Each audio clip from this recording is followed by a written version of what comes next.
Hello. I'm Mr.Welldone.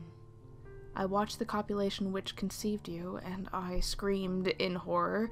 I saw you birthed like a hatched parasite, hairless and gagging, and I grit my teeth in hatred, sliding them over each other again and again and again and again and again, until they were flat and smooth. I will watch you wither and grow old as your body congeals, and the weight of your years pulls your flesh from your body. I will grin and snicker, laugh and laugh. I will see your desiccated corpse, pumped full of superficial chemicals, interred into the dirt to feed the eyeless, subterranean creatures of the earth. I will howl, because I know where you're going. I know where you are going. I know the secrets of this earth, as I knew the secrets of the one before it. I will bring about the end, and you cannot stop me. You read these tales, and you do not know that with each one you read, with each one you create and recreate, with each one you retell, with each one you claim ownership of, you beckon the end. For there will be some among you who will try to verify these tales. You will seek them out. Those that do so with passion will find that many of them are falsehoods, but some will be harrowing at the very least. Others will leave you scarred for the rest of your fleeting days, and others will leave you stripped of your flesh. And that flesh will be used to build more and more and more tales, twisted and stretched to cry out to more curious individuals. I will smile, my teeth clenching together tightly, tightly, tightly, until one cracks with a satisfying pop. My eyes unblinking, watching everything fall into place, wide and empty, weeping and shriveling with delicious, protracted agony. I am so excited. So very excited. Even as you read this, some of you are emboldened. The sick part of you, which lusts for the end, whispers into your mind, making you want to see the horror, the pain, the blood, and the death. You want to see it. You want to see what lies hidden in the dark, beyond sight, smell, taste, hearing, and touch. Come and see.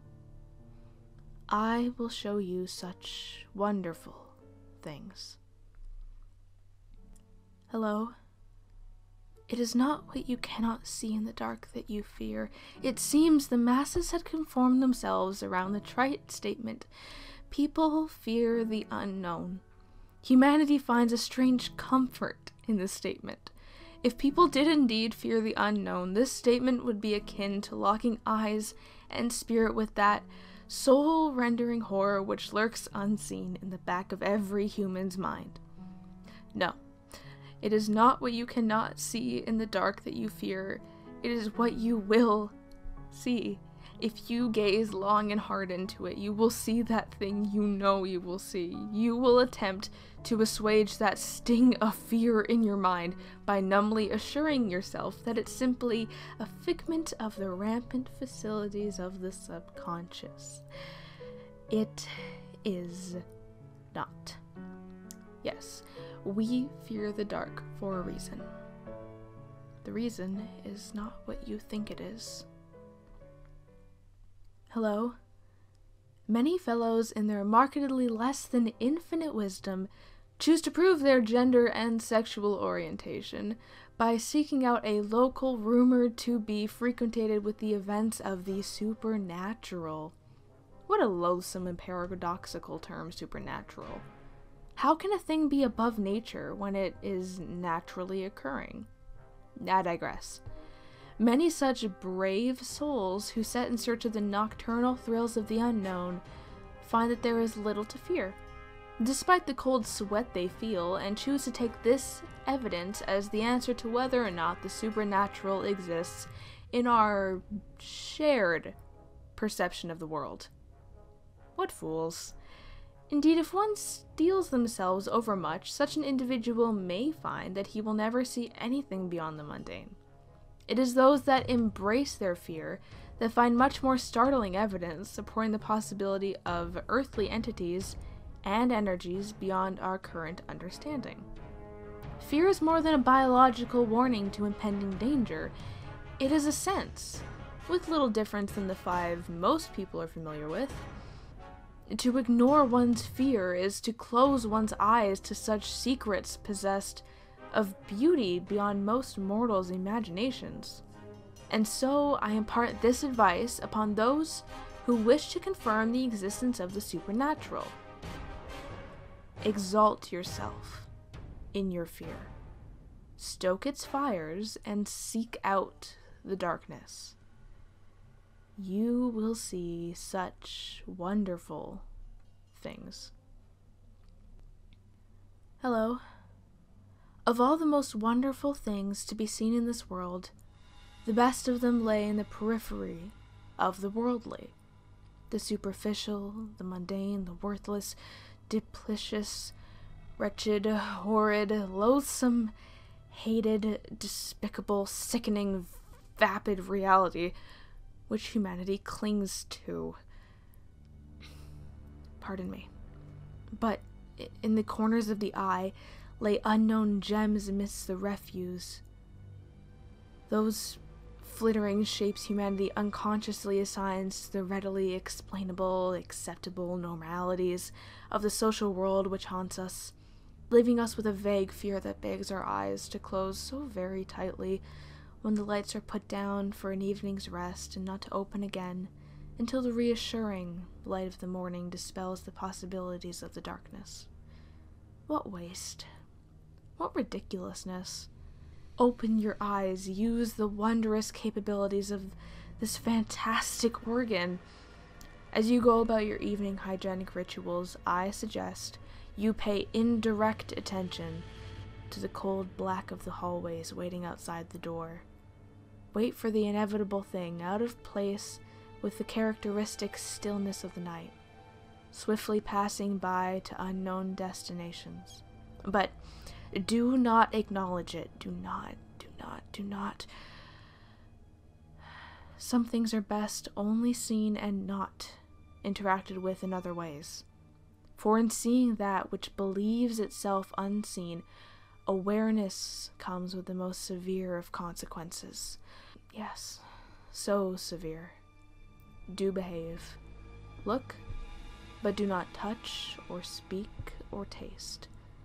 Only then, perhaps, will you hear, faintly on the first occasion, but on every occasion thereafter, impossible to ignore, even as they stand now so clearly leering at you from the darkest corners of your safest, most sacred havens. Do not acknowledge their presence. Be content to observe. Yes, content. Such contentedness is the only barrier against their predations.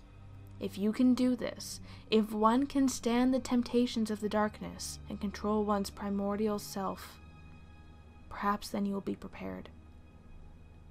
Prepared for more, much more. Hello. Tales of the strange creatures, occurrences, and sightings persist from the first days of man until now. To discard them out of hand is foolishness, as is to believe blindly. But for those that seek out the dark, you will see horrors which will shatter your human mind. There was once a time when man understood his place in the universe, but things change, always changing. Though even in recent history there have been those that have understood.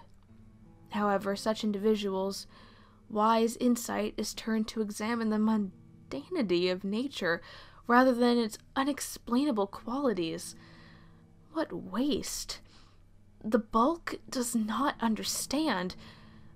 Will never understand. There is only fear and blind denial, even when faced with the old truths The human mind shuts itself off, and the person attempts desperately to find any mundane explanation to retain sanity. Sanity. A creature wholly wrought of compassion and worthless society. Only those bold enough to search in the dark, blind and senseless, will see the old truths. You will see, and you will understand your place. You will experience feelings so powerful and varied that you will be unable to assign words to describe the experience. And then it will all end. Hello? Can one be so simultaneously amused and disgusted? Apparently so. Humanity disgusts me for its constant squabbling for little pieces of paper, hierarchical conflicts for power that exists only in the imaginations of those involved, and the pointless use of lives in order to sustain nothing but a paltry level of comfort. I am sickened, and yet I'm also entertained. It's like watching some cruel joke unfold. I sit waiting for one among you to ascend to greater powers than known to the bulk of humanity, but so few are willing to aspire.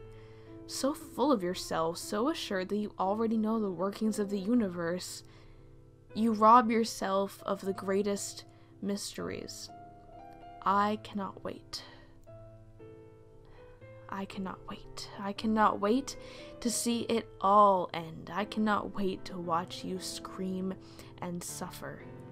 A magnificent din of flesh being stripped from bone, which is then made to dance to the whims of the most horrifying destruction.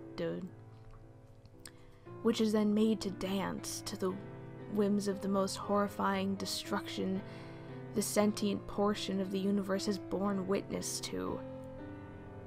It will be a wonderful taste of vengeance for having been subjected to your monotony. Yet I still yearn for each one of you. Yet I still yearn for even one among you to attain the eyes with which to see all of the cosmos. But I also yearn to pluck your organs from their positions of safe functioning, simply to relish the expression of pain and terror on your faces. I wonder if I shall ever be so divided. I wonder what I shall do when such divisions cease. I cannot wait.